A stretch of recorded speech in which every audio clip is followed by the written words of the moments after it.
নমস্কার, আমি অর্ণব। ঋষিবাণীর আরো একটা নতুন পর্বে আপনাদের সকলকে স্বাগত জানাই। প্রতিদিনের মতোই আজও আমাদের সঙ্গে রয়েছেন শ্রী শান্তনু শাস্ত্রী। নমস্কার। নমস্কার শান্তনুবাবু। আজকেও বিশেষ একটি রাশি সম্পর্কে জিজ্ঞেস করব। আজকে যে জানতে চাইবো বৃষ রাশি সম্পর্কে, বৃষ রাশি দু একটি চাকরির যোগ সম্পর্কে একটু জানবো।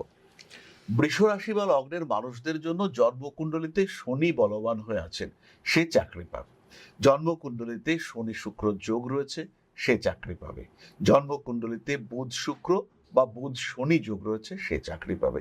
এই যোগ যদি কোনোভাবে সূর্যের দ্বারা প্রভাবিত হয়, যদি বৃহস্পতি কুণ্ডলিতে বলবান থাকে, তাহলে চোখ বন্ধ করে এরা কিন্তু গভর্নমেন্ট সার্ভিস বা ভীষণ স্টেবল সার্ভিস সেটা পাবে।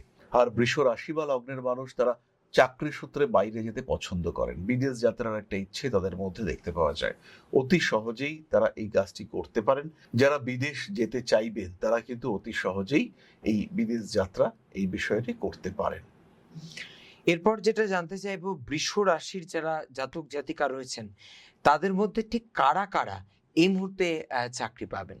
এই মুহূর্তে বৃষ রাশির একাদশে অবস্থান করে রয়েছেন শনি, বক্রী শনি। তাহলে যাদের জন্ম কুণ্ডলিতে শনি বৃহস্পতি যোগ রয়েছে তাদের এই সময় চাকরি প্রাপ্তির সম্ভাবনা রয়েছে। যাদের জন্ম কুণ্ডলিতে শুক্র শনি দৃষ্ট বা শনি যুক্ত হয়ে রয়েছেন তারা এই সময় চাকরি পেতে পারেন। তাদের স্পাউস, তাদের দম্পতি, তারাও এই সময় চাকরি পেতে পারেন। আবার বৃষ রাশি বা লগ্নের মানুষদের যাদের কুণ্ডলিতে বৃহস্পতি তুঙ্গ হয়ে রয়েছেন তারা এই সময় চাকরি প্রাপ্ত হতে পারেন। যাদের জন্মকুণ্ডলিতে বুধাদিত্য যোগ রয়েছে তারাও চাকরি প্রাপ্ত হতে পারেন। ফলে চাকরি প্রাপ্তির ভালো সম্ভাবনা এই সময় চলছে। একটু একটু পরিশ্রম সেটা কিন্তু চাকরি প্রাপ্তিকে অনেক বেশি সহজ করে দেবে, অনেক ইজি সলিউশন পেয়ে যাবে তারা, এবং তারা খুব সহজেই চাকরি পাবে। এরই সঙ্গে সঙ্গে যাদের কুণ্ডলিতে শনিদেব তুঙ্গ হয়ে আছেন বা শুক্র তুঙ্গ হয়ে রয়েছে তারা কিন্তু এই সময় নিঃসন্দেহে নির্দ্বিধায় চাকরি পাবে। তাদের প্রফেশনাল ডেভেলপমেন্ট এটা হবে। আমরা আজকের এই পর্বের আলোচনার শুরু থেকেই যেটা বুঝলাম, এই রাশির জাতক জাতিকারা একটু চাকরি প্রেফার করেন। কিন্তু যদি কেউ ব্যবসা করতে চান, চাকরি বা ব্যবসা কোনটা এদের জন্য উপযোগী হবে?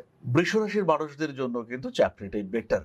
আর যদি বৃষ ব্যবসা করেন সেই ক্ষেত্রে মঙ্গল বা বৃশ্চিক সম্পর্কিত কোনো ব্যবসা করা যেতে পারে, শনি সম্পর্কিত কোনো ব্যবসা, অথবা যে ব্যবসায় প্রচন্ড পরিশ্রম রয়েছে সেই ব্যবসা করা যেতে পারে। বৃষ রাশি বা লগ্নের মানুষ তারা যদি ভাবেন যে আমি একটা জায়গাতে কন্টিনিউয়াসলি বসে বসে ব্যবসা করব, ইউনিভার্স কিন্তু তাদেরকে একটু সরিয়ে দেওয়ার চেষ্টা করেন।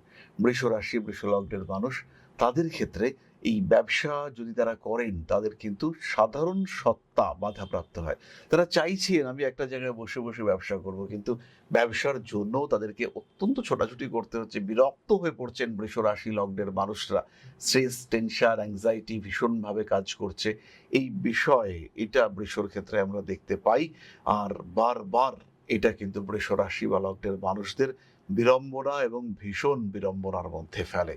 তাই বৃষকে যদি ইন্ডিভিজুয়াল ডিসিশন নিতে হয় যে কি করবে, বৃষ এখনো ডিসাইড করেনি এরকম অবস্থায় রয়েছেন, তাহলে আপনি ভাবতে পারেন যে আপনি চাকরি করবেন। ব্যবসার দিকে ইনিশিয়ালি যাওয়া বৃষর জন্য খুব একটা ঠিক নয়। বৃষর বিলাসিতা চাই, বৃষর আরাম চাই, এক জায়গায় বসে ব্যবসা করা চাই। তো বৃষ রাশি বা লগ্নের মানুষ যদি ব্যবসা করতে যান তাহলে এগুলো কিন্তু পাওয়া যাবে না। তাই চাকরিটাই তাদের জন্য প্রেফারেবল। আজ আমরা বৃষ রাশি নিয়ে আলোচনা করলাম, যাদের জানলাম তাদের সম্পর্কে নানান কথা। আগামী পর্বে আবারও নিয়ে আসবো অন্য কোনো রাশির জাতক জাতিকাদের নানা সমস্যা এবং তার প্রতিকার নিয়ে। আজকের পর্ব এখানেই শেষ করলাম। নমস্কার। নমস্কার। জয় মা আদিশক্তি।